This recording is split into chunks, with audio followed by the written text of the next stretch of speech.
ভর্তি পরীক্ষার মৌসুম চলছে। এইচএসসি বিগত বছরে যারা এইচএসসি পরীক্ষা দিয়েছেন তারা এখন পরীক্ষা দিচ্ছেন ভর্তি পরীক্ষা।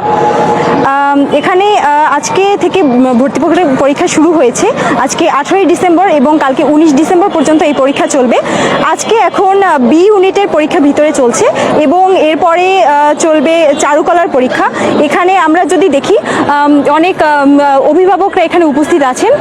তারা অপেক্ষা করছেন তাদের সন্তানদের জন্য, কেউ তাদের বোনের জন্য অপেক্ষা করছেন যে তাদের পরীক্ষা কেমন হয়। আর হচ্ছে জায়গাটি যেহেতু গল্লামারী সংলগ্ন এলাকায়, তাদের এখানে আসতে আসতে অনেকটা সময় লেগেছে, কারণ গল্লামারীতে অনেক ভিড় থাকে। এজন্য অনেকে সাথে করে গাড়ি নিয়ে এসেছেন, ভাড়া করা অটো নিয়ে এসেছেন। এই পাশে দেখতে পাই। আর এই সাইডে যদি আমরা দেখি বিভিন্ন ধরনের লিফলেট এবং আমরা ব্যানার্স দেখতে পাচ্ছি। এই সব ব্যানার্সগুলো আসলে কোচিং সেন্টারের, যাতে তারা কোচিংয়ে ভর্তি হয়ে তারা লেখাপড়া করে তারা বিশ্ববিদ্যালয়ের পরীক্ষাগুলো দিতে পারেন। এরপরে আমরা যদি কারোর সাথে কথা বলতে যাই, এখানে কে পরীক্ষা দিতে এসেছে? আচ্ছা, তার আপনাদের আজকে আসতে কোনো সমস্যা হয়েছে এখানে? না। আচ্ছা, কিসে এসেছেন আপনারা? আচ্ছা, ধন্যবাদ। তো দর্শক, আপনারা এতক্ষণ দেখছিলেন আমরা কথা বলছিলাম একজন অভিভাবকের সাথে, যিনি তার মেয়ের সাথে এসেছেন, কিন্তু তারা যেহেতু অটোতে এসেছেন হয়তো তারা তাড়াতাড়ি এসে পড়েছিলেন, এজন্য তাদের কোনো সমস্যা পোহাতে হয়নি।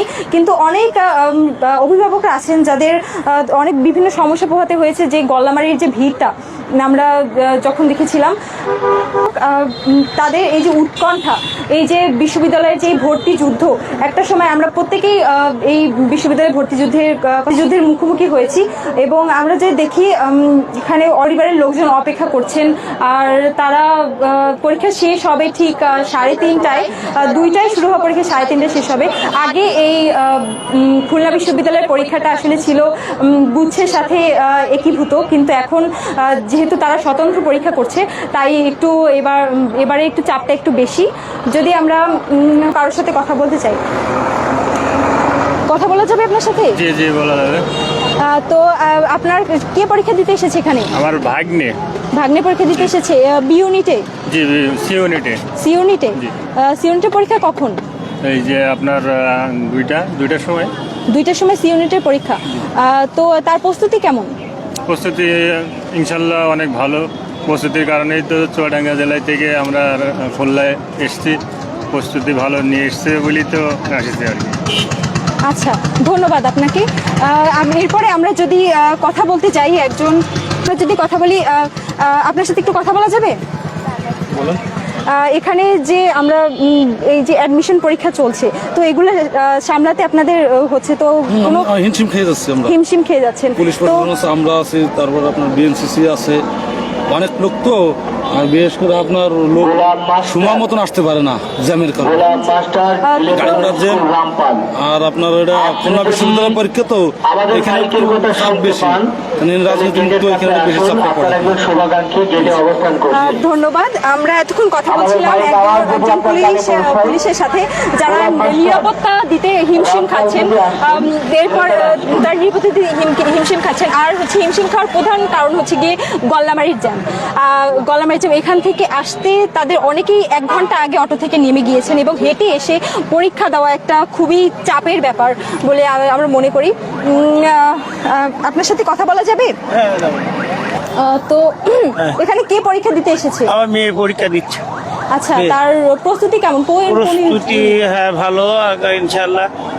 তাই অন্য খুলনাতেও হয়েছে, এইটাও সে আশা করছে যে মোটামুটি পরিশ্রমও করেছে দীর্ঘদিন ধরে। ইনশাল্লাহ আমি আশা করছি যে এই ইউনিটে সে চান্স হবে বলে আমি মনে করি আর কি। আচ্ছা, আপনাদের আসার সময় কোনো সমস্যা হয়েছে? না, আমি কালকে আসছিলাম, আজকে পরীক্ষা, যেটা আমি কালকেই এসে আমি আমার আত্মীয়র বাড়ি ছিলাম।